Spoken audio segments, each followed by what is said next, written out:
આજરોજ વડોદરા કોંગ્રેસ દ્વારા સંગઠન સૂચન અભિયાનની માહિતી આપવા પત્રકાર પરિષદનું આયોજન કરાયું હતું, જ્યારે ગત રાત્રિએ બનેલ કાશ્મીર આતંકી હુમલાને લઈને આ પત્રકાર પરિષદ મુલતવી કરવામાં આવી હતી અને મૃતકોને શ્રદ્ધાંજલિ અર્પણ કરવામાં આવી હતી. પત્રકાર પરિષદમાં ઉપસ્થિત કોંગ્રેસ આગેવાનોએ આ સમયે ચર્ચા કરવાનો નહીં, પરંતુ સમગ્ર દેશે એક થઈ આવા આતંકવાદીઓ સામે લાલ આગ કરવાનો હોવાનું જણાવ્યું હતું. સૌ પ્રેસ મીડિયાના મિત્રોનું સ્વાગત છે. આપણી વચ્ચે ઓલ ઇન્ડિયા કોંગ્રેસ કમિટીના જનરલ સેક્રેટરી, પૂર્વ કેબિનેટ મિનિસ્ટર અને હાલમાં ધારાસભ્ય રાજસ્થાનથી એવા આદરણીય હરીશ ચૌધરી આપણી વચ્ચે ઉપસ્થિત છે, જે વડોદરા શહેરના પ્રભારી તરીકે અહીંયા આવ્યા છે. આપણી વચ્ચે ગુજરાતના ધારાસભ્ય શ્રી અમૃતજી ઠાકોર અહીંયા ઉપસ્થિત છે. આપણી વચ્ચે ગુજરાત પ્રદેશ કોંગ્રેસ સમિતિના ઉપપ્રમુખ અને સિનિયર લીડર એવા વિમલભાઈ શાહ ઉપસ્થિત છે. આપણી વચ્ચે પંચમહાલ जिला पूर्व प्रमुख अधीसिंह भट्टी यहाँ उपस्थित है. जो आतंकी हमला हुआ है और हमारे देश के नागरिक इस हमले में उनकी मृत्यु हुई है, हम सब लोग कांग्रेस परिवार और पूरा देश उनको श्रद्धांजलि अर्पित करते हैं. किसी ने भी यह हमला किया है वो निंदनीय है और अस्वीकार्य है. जिस किसी ने भी ये हमला किया है और इस तरह का कृत्य किया है, उसके खिलाफ जल्दी से जल्दी और सख्त से सख्त कार्रवाई होनी चाहिए. जैसे इस देश के अंदर इस तरह का कृत्य की पुनरावृत्ति नहीं हो सकती. तमाम उन परिवारों को श्रद्धांजलि अर्पित करना चाहते हैं और पूरा देश की आज भावना उन परिवारों के साथ में है, ये उनको संदेश देना चाहते हैं. इनकी दुख की घड़ी में देश एकजुट होकर उनके साथ है और जो भी जिसने भी ये कृत्य किया है उसके खिलाफ पूरा देश आज एकजुट है. आज इस प्रेस कॉन्फ्रेंस का मकसद कुछ और था, पर कल की जो घटनाक्रम हुई है उसमें आज देश को हर अपना कार्य की प्राथमिकता छोड़कर और उस संदर्भ में हम सब लोगों की भावना है. तो मैं आपसे माफ़ी चाहता हूं कि इस प्रेस कॉन्फ्रेंस में जिस मकसद से हम लोगों ने ये प्रेस कॉन्फ्रेंस बुलाई है वो साझा नहीं कर पा रहे हैं, और कल प्रेस नोट के माध्यम से आप लोगों को हम लोग बता देंगे कि देश के अंदर आज जो स्थिति बनी हुई है इसमें हम सबको मिलकर और देश के साथ में खड़ा होना आज वक्त इस बोलकर हमला किया गया, जाति छोड़ो हिंदू बनो, ये अब मुहिम शुरू हो गई. देखो, इस वक्त के अंदर इस तरह का जो भी नैरेटिव बनाने का प्रयास कर रहा है वो देश का हितैषी नहीं. देश का हर नागरिक को आज हम हमारे नागरिक के तौर पर हम लोग देख रहे हैं. जिसने भी ये कृत्य किया, जिस भावना से कृत्य किया, जिस लक्ष्य से मकसद से ये कृत्य किया, किसी भी तर्क और कुतर्क से ये स्वीकार्य नहीं. और जो कोई भी ये बहस छेड़ में है, क्या वह देश हित में है या नहीं है, उनको खुद को भी अच्छे तरह से पता है. आज आवश्यकता है कि देश पूरा एकजुट होकर जो ये कृत्य कर रहे हैं, जिस मकसद के लिए ये कृत्य किया गया, हम एकजुट होकर और उनका मुंह तोड़ जवाब दें. आज वक्त नहीं है कि इस तरह की बहस हम लोग करें.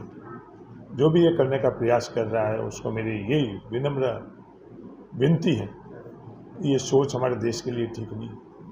आज उन परिवारों को हम लोग संभल लें. चर्चा करनी होगी तो बाद में हम चर्चा भी कर लेंगे, क्या कमी रही है, क्या गलती रही है, क्या चीज़ें. तो ये वक्त अभी तक उस परिवार का दाह संस्कार भी नहीं हुआ और हम लोग इस तरह की चर्चा अगर करें तो क्या एक संवेदनशील समाज के लिए संवेदनशील, ये भारत बहुत संवेदनशील है, क्या ये सही है गलत है? मेरे से समझदार आप. सर, यूएस के वाइस प्रेसिडेंट इंडिया का है वो पूछा गया, फिर बाद में आतंकियों ने उनसे अजान पढ़वाने की बात की थी. आप क्या कैसे नहीं, ये क्या हुआ है, ये हम लोगों की जांच एजेंसी उसके जांच करती है. ये जांच एजेंसी इसको भेजा गया है. उस जांच एजेंसी ने जो भी उसकी रिपोर्ट होगी उससे पहले किसी भी सोर्स के माध्यम से ये बात हुई और उस आज हम उसकी चर्चा करें, पब्लिक कह रही है, ठीक है ना? उसने पब्लिक कह रही है। हाँ, पब्लिक कह रही है, तो क्या उससे संदर्भ में हम लोगों को राय रखनी चाहिए? इतने संवेदनशील मुद्दे के अंदर हम लोग सिर्फ अपने व्यक्तिगत दृष्टिकोण रखें या देश का दृष्टिकोण रखें, जो भी देश का दृष्टिकोण होगा। आतंकवाद के खिलाफ व्यक्तिगत दृष्टिकोण नहीं रहता, आतंकवाद के खिलाफ देश का दृष्टिकोण रहता है और हमको सर्वसम्मति से उस दृष्टिकोण के अंदर सहमति और उस रास्ते पर हम लोगों को चलना चाहिए। बाकी मुद्दे हो सकते हैं जिसमें हम लोगों के मत की भिन्नता हो सकती है, आतंकवाद के संदर्भ में हम लोगों का कोई भी मत की भिन्नता नहीं रहती। Thank you. जो कांग्रेस के लोग हैं वो बीजेपी के साथ मिले हैं, तो इनको निकाला जाए। मान्यवर कार्यवाही पत्रकार महोदय जी, मैंने आपसे बड़े विनम्रता से ये निवेदन किया कि आज ये वक्त इन चीज़ों का। संगठन की बात चल रही है, मैं संगठन की बात नहीं चल रही, मैं माफ़ी चाहता हूँ। आज बात चल रही है देश को एकजुट होकर, और जो हम लोगों के देश के ऊपर जिस किसी ने भी हमला किया है, हमको एकजुट होकर भावनात्मक तौर के ऊपर आज उस परिवार के साथ और देश के साथ खड़े रहने की बात चल रही है। मैं माफ़ी चाहता हूँ, मैंने संगठन की बात नहीं की। संगठन नहीं। अभियान चल रहा है, उसके बारे में पूछ रहा हूँ। नहीं, या मैं आपको कह रहा हूँ, मैं कल आपको बता दूंगा। आज तो हमको देश को एकजुट होना चाहिए। आज वक्त नहीं है। आप पत्रकार परिषद रखी है, वो हाँ नहीं, ये जब ये पहले से प्री डिसाइडेड थी, ये हमला कल हुआ। ये पत्रकार जो वार्ता थी, ये मेरा प्रोग्राम था, ये पहले से प्री डिसाइडेड थी, नहीं थी क्या? नहीं, ये प्री डिसाइडेड थी ना। ये आकर पत्रकारों के माध्यम से हम हमारी भावना संवेदना प्रकट करेंगे। आप ही मतलब आप अपनी भूमिका देखो, आपकी बहुत महत्वपूर्ण भूमिका है। ये हमारी संवेदना भावना आपके मार्फत से नहीं जाएगी तो किसके मार्फत से जाएगी? ये पत्रकार वार्ता के माध्यम से पूरे देश को एकजुट होना हुआ है। और क्या माध्यम है जिससे हम लोग आम जन से जुड़े इस देश को संदेश दे सकें? ये आप ही हो। ये लोकतंत्र का तीसरा स्तंभ है। हर परिस्थितियों के अंदर आपके माध्यम से ही हम लोगों के भावना का आदान प्रदान होता है।